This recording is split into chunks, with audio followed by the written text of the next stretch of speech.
Frères et sœurs, chers amis,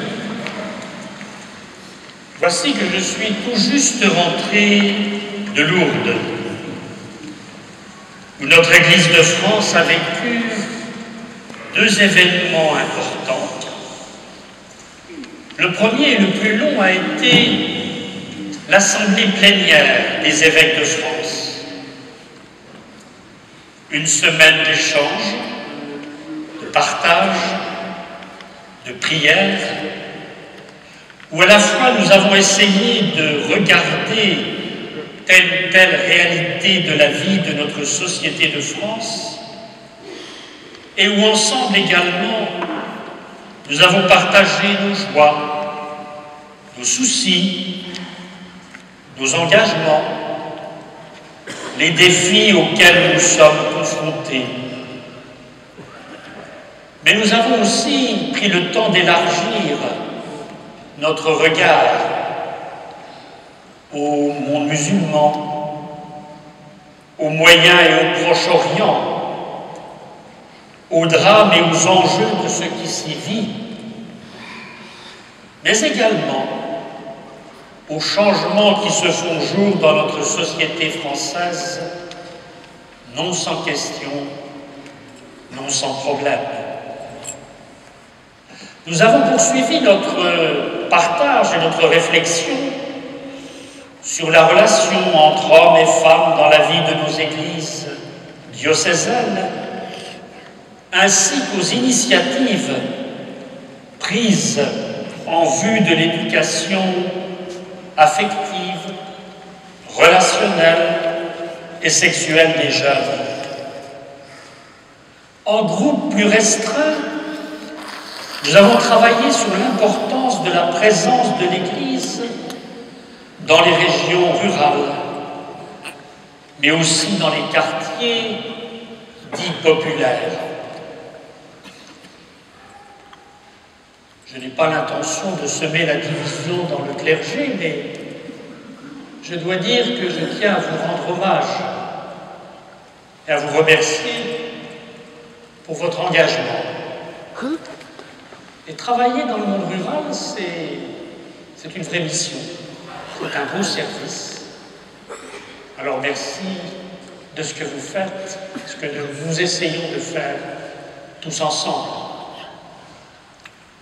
Bien sûr, il y a la ville. Là aussi, tout n'est pas simple.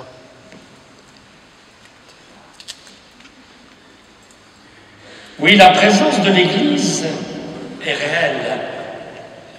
Elle est attendue en raison de son impact social, par les espaces de parole qu'elle favorise, par les liens qu'elle permet de tisser, par la fraternité qu'elle permet de construire. Oui, fraternité, le mot est lâché, et je vais y revenir dans quelques instants.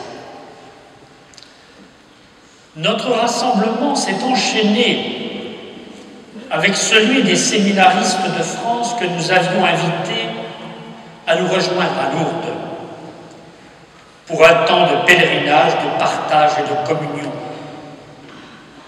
Nous avons vraiment vécu un beau temps de partage.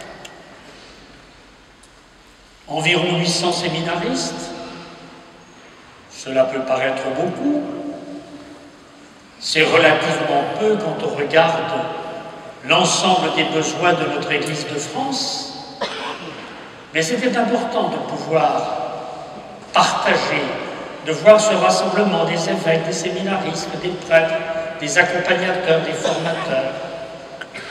Un moment dense, un moment intense, un moment festif aussi. Oui, nous avons vécu des moments de grâce. Je vous ai parlé de fraternité, mais j'y reviens. J'y reviens car tout simplement je voudrais reprendre avec vous le message que le pape François a adressé aux séminaristes. Avec la simplicité, le style direct qu'on lui connaît et auquel nous sommes maintenant habitués. Et le pape François avait résumé son message en 3 mots. Fraternité, prière, mission.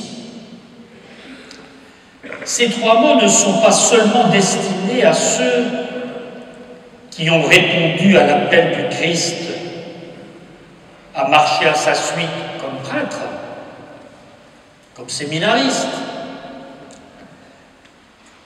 Il s'adresse à tous les baptisés, à nous tous qui, par notre baptême et notre confirmation, sommes missionnés, appelés à témoigner de l'Évangile, non seulement par nos discours, mais surtout par toute notre vie. Et en ce jour où nous célébrons celui qui fut l'apôtre non seulement de notre diocèse, mais un modèle d'apôtre pour l'Église universelle, au point que la tradition la plus ancienne l'appelle l'égal aux apôtres, ou bien le 13e apôtre. Oui, ces mots résonnent comme un appel qui s'adresse à chacun de nous. Le livre des Actes des Apôtres nous dit que les disciples n'avaient qu'un cœur, un seul cœur, une seule âme. En prenant chair de notre chair, en se faisant l'un de nous, en donnant sa vie pour nous, le Christ a fait de nous des frères et des sœurs. Il a voulu que le monde soit fraternel. Il a voulu que l'Église, l'Église dont il est la tête, soit le signe de cette fraternité. Une fraternité qui nous ouvre, une fraternité qui, dans l'unité, rassemble toutes les diversités, une fraternité qui fait que l'Église soit vraiment l'Église de tous. Martin, encore catéchumène, nous l'avons chanté, aux portes d'Amiens a su se faire proche. Martin a su se laisser toucher par la misère, la pauvreté, le dénuement. Il a vécu en vérité l'enseignement du chapitre 25 de l'Évangile de Matthieu que nous venons d'entendre. J'avais faim, j'avais soif, j'étais nu, j'étais malade, tu m'as visité, tu m'as habillé, tu m'as nourri. Ce message est de tous les temps. Je l'ai repris dans les orientations diocésaines en 2009. Il nous a habités durant toute la démarche de diaconia. Il est au cœur de ce que nous voulons vivre avec la fraternité Saint-Martin. Cette fraternité n'est pas un club fermé. Elle veut être signe du souci que nous portons tous d'une Église où chacun trouve sa place, où chacun est à l'écoute de l'autre, où chacun peut se ressourcer, où chacun peut partager la parole de Dieu avec les mots qui sont les siens, où chacun peut laisser grandir sa foi au contact de l'autre. Oui, Martin a encore quelque chose à nous dire. Son message est une lumière pour nous tous. Mais notre fraternité se construit dans la prière, prière qui est faite d'écoute, écoute de la parole de Dieu, écoute de la vie, lecture de la parole à la lumière de celui qui est notre vie, lecture de la parole au cœur de notre vie à nous, notre vie de tous les jours, avec ses joies, avec ses peines, ses angoisses, mais aussi ses espérances. Fraternité, prière, mission. La vie de Martin est une sortie de tous les jours. Sulpice Sévère témoigne du souci de Martin de se faire proche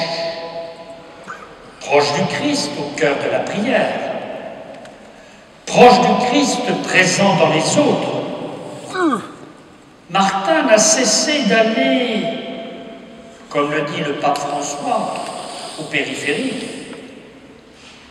Martin va rejoindre les hommes et les femmes de son temps pour leur donner ce qu'il a de meilleur, Jésus-Christ.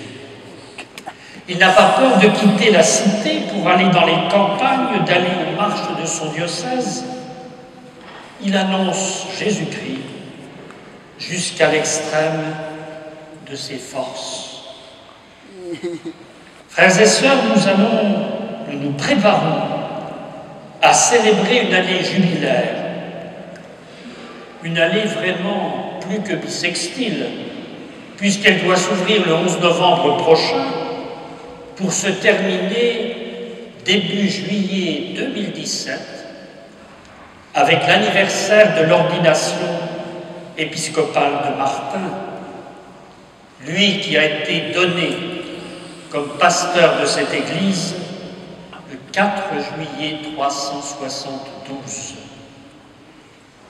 Que ces trois mots, fraternité, prière, mission, habitent notre cœur, habitent nos vies, quel que soit notre âge, que l'on soit jeune comme vous, ou assez vieux comme moi, qu'il nous aide à accueillir dans nos vies le message toujours nouveau de l'Évangile, pour que nous vivions en artisans de fraternité, nourris par la prière, en apôtres de Jésus-Christ, à la suite de Martin.